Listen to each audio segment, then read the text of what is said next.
Дорогие друзья, всем привет! И сегодня я буду готовить сосиски. Опять или снова, неважно. Сосиски я готовлю часто. У меня на канале есть несколько уже рецептов. И эти сосиски будут любительские. Они отличаются в принципе только составом фарша и специями. Технология простая. Неоднократно вам я ее показывал. Ну а сегодня, идя навстречу пожеланиям трудящихся, я в очередной раз приготовлю сосиски из мяса курицы и свинины. Вот такую прелесть вы можете приготовить дома запросто своими руками. И ваши малыши, если они у вас есть, и даже взрослые, будут довольны и рады. Сосиски получаются нежные, ароматные, сочные. Прекрасный выбор на завтрак. Эти сосиски я назвал любительские. Не потому, что они самые любимые. Они действительно реально вкусные. Если вы хотите приготовить такие сосиски своими руками, досмотрите это видео до конца. Не забудьте поставить лайк и подписаться на канал. Заготовлено мясо. Здесь 3 вида мяса. 3 килограмма общий вес.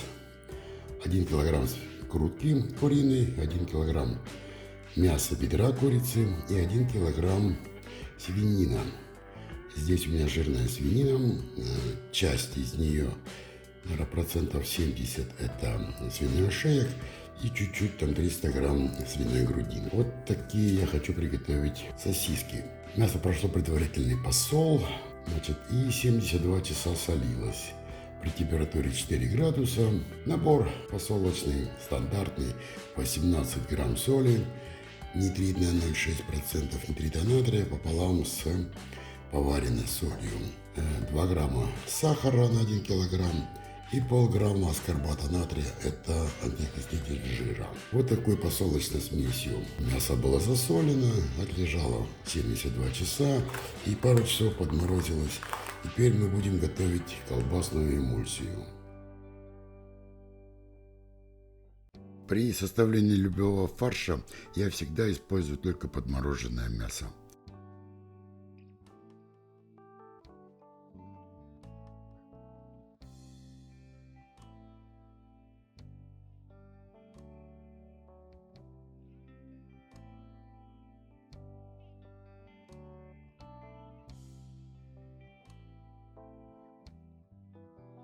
Всегда работаю с подмороженным мясом. Это гарантия температурного порога 10-12 градусов максимально.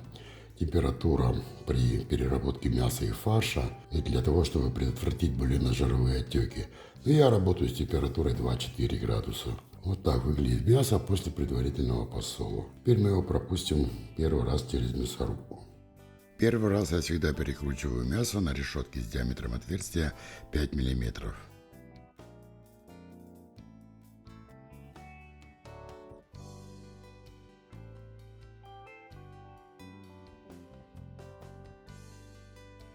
Прежде чем повторно перекрутить мясо на более мелкой решетке, я обязательно упаковываю мясо в зип-пакеты. Вот так вот запаковано для заморозки. Потом будем нарезать вот такими кусочками и под мясорубку, под приемник, и будем перекручивать второй раз. Итак, прошло, наверное, 1,5 часа, мясо подмерзло. Сильно его замораживать не надо. Где-то примерно там 0-2, для того, чтобы оно было просто плотным, не мягким. И легко можно было его разрезать на полоски и пропустить второй раз через мясорубку.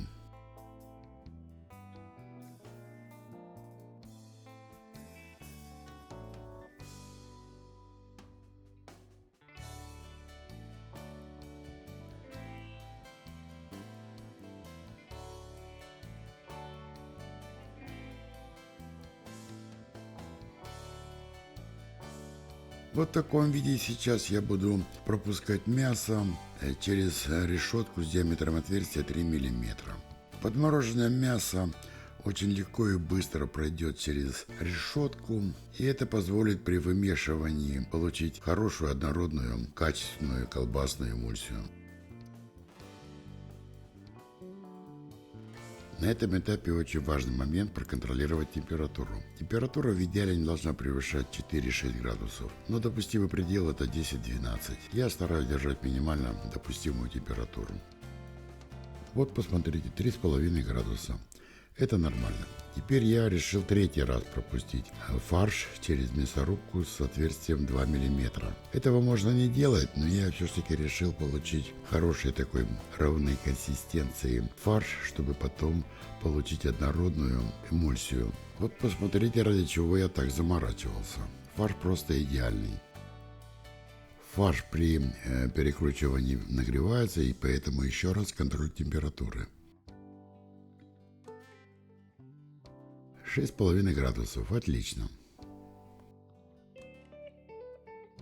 Так, на этом этапе вносим специи. Смесь специй из расчета.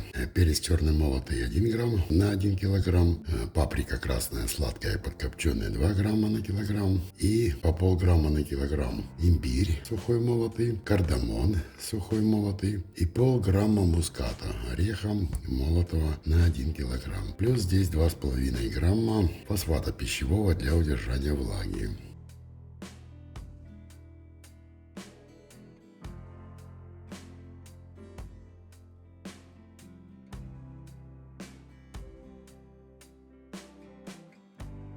Частями вношу специи в фарш и перемешиваю для того, чтобы они максимально равномерно распределились по всему фаршу, несмотря на то, что после этого я еще буду помешивать эмульсию в планетарном миксере.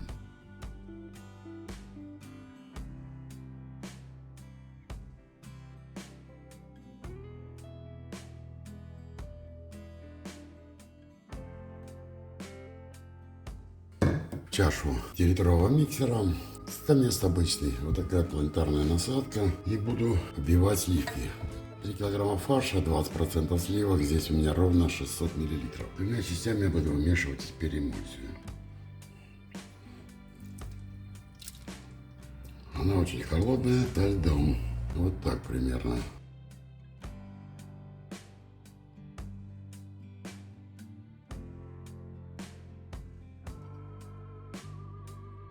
Начинаю вымешивать на небольших оборотах. И через пару минут увеличиваю обороты. И вмешиваю сливки в фарш, создавая эмульсию в течение 7-8, ну до 10 минут. После вымешивания я переместил фарш в колбасный шприц. И вот буду использовать для набивки такую оболочку. Это полиамидная колбасная оболочка диаметром 24 мм от спонсора моего канала, интернет-магазина Craft Store. Под этим видео в описании я оставлю ссылочку на интернет-магазин Craft Store, перейдя по которой вы можете оформить заказ на все, что вам необходимо для того, чтобы сделать домашнюю колбасу дома. При этом вы можете воспользоваться специальным промокодом и ввести в специальное поле при оформлении заказа слово Food Court, получить при этом 3% скидку на весь свой заказ, независимо от суммы и ассортимента. Полиамид — это очень прочный, отличный материал для того, чтобы максимально плотно можно было набить в колбасную эмульсию и приготовить настоящие домашние сосиски, которые по консистенции, по плотности ничем не будут отличаться от того, что делают на производстве. Я набиваю оболочку максимально возможно по длине на всю цевку и оставляю вот такой хвостик, где, например, 10 сантиметров, для того, чтобы потом мне было удобно делать перевязку. Набивать полиамидную оболочку можно максимально плотно. При перевязке она еще больше уплотнится, но порвать ее надо приложить очень значительные усилия.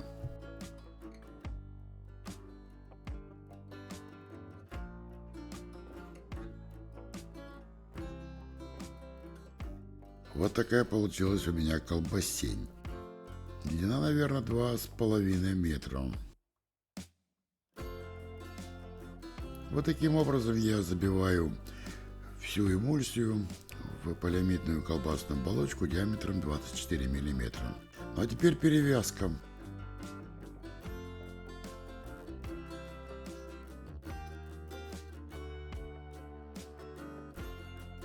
Первую сосиску я примерно взял длиной 20 сантиметров.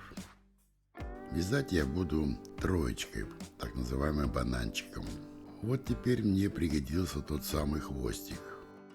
С его помощью я фиксирую две первых сосиски.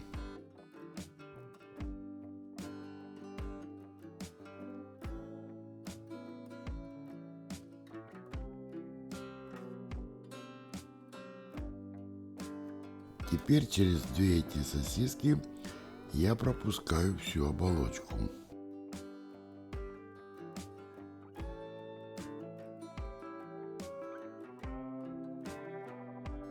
И формирую еще две сосиски.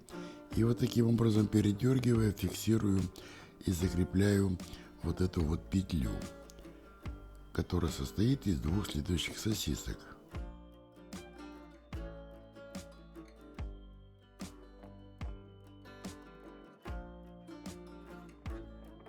Вот еще одна петля. Опять перекручиваю ее, формирую две сосиски.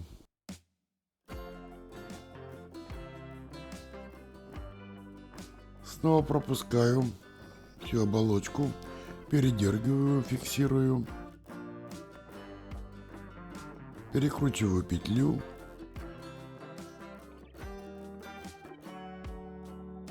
И продолжаю таким образом формировать по 3 сосиски в одной связке.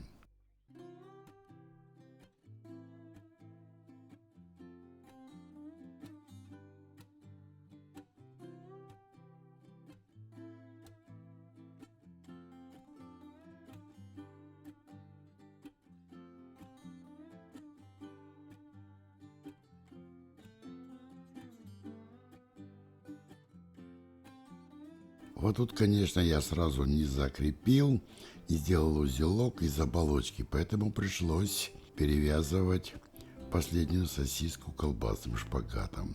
Если заранее сделать узелок, то в принципе в этом не будет никакой необходимости. И таким образом я завершаю и фиксирую крайней сосиской всю связку.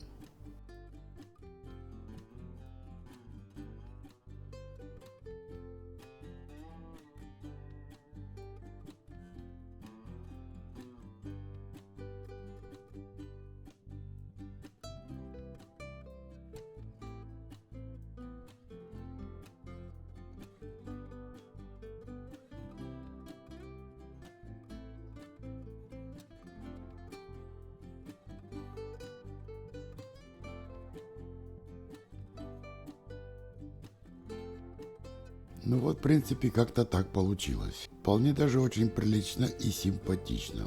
Удобно, быстро. Я перевязал все, что набил в эту оболочку. Тут не нужно быть чемпионом мира по перевязке сосисок, просто несколько раз потренироваться, и все будет прекрасно получаться. Ну а теперь тепловая обработка.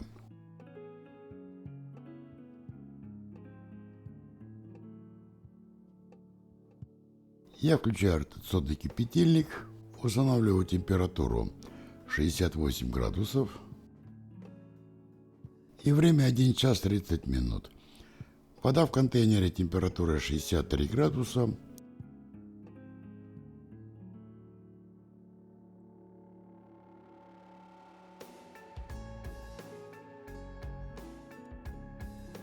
И я помещаю сосиски в эту воду. При нагреве воды до температуры 68 градусов включится таймер, считает 1,5 часа, отключится, и я проведу тушевание. Ровно через 90 минут я достал сосиски из контейнера с су-вид, поместил их в обычную раковину, залил холодной проточной водой. Эта процедура резкого охлаждения позволяет остановить тепловую обработку и, резко сбросив температуру ниже 32-34 градусов, тем самым увеличить сроки хранения изделия. Через 30 минут я протер сухой салфеткой и отправил их в холодильник на стабилизацию на 12 часов. И вот теперь можно провести дегустацию. Идеально сбалансированный вкус зависит именно от пропорции мяса. В этом рецепте соотношение мяса курицы и свинины плюс очень интересный набор специй делают эти сосиски невероятно вкусными и ароматными. Посмотрите, какая получилась красота. Ровная текстура, сосиски сочные, упругие. Готовьте сосиски по этому рецепту. Он надежный, проверенный. Вы получите невероятное удовольствие. Друзья, если вам понравилось это видео, если вам понравился рецепт этих любительских сосисек, обязательно не забудьте поставить лайк. Подпишитесь на канал. Жмите на колокольчик, оставайтесь на канале Food Court.